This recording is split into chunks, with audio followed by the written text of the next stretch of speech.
sini video yang satu ini kami tayangkan kembali.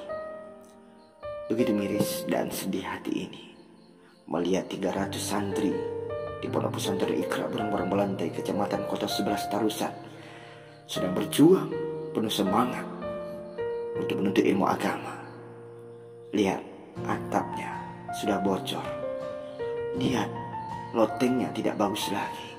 Lihat air yang tergenang di dalam ruang lokal mereka. Subhanallah.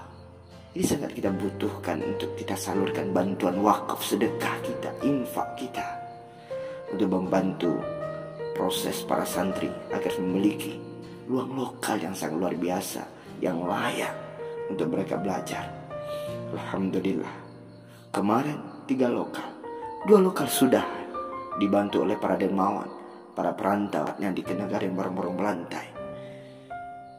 Hari ini kembali ayah bunda, kami mengajak ayah bunda, para dermawan, para perantau dimanapun berada, ayo salurkan sedikit rezeki kita.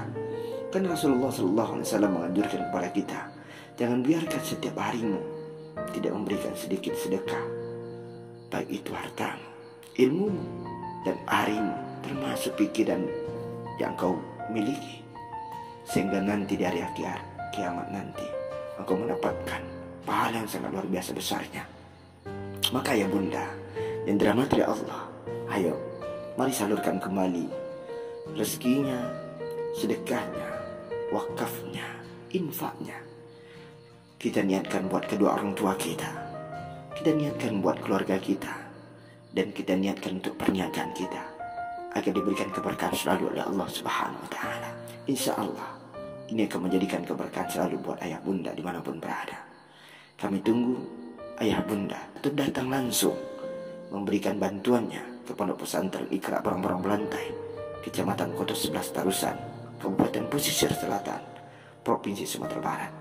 Semoga ayah bunda diberikan kelimpahan rezeki oleh Allah Subhanahu wa Ta'ala untuk membantu proses renovasi ruang belajar santri Pondok Pesantren Iqra Barang-Barang Belantai. Ayah bunda, terima kasih ayah bunda telah membantu kami. Semoga Allah tetap memberikan keberkahan selalu buat ayah bunda, para dermawan, para perantau dimanapun berada.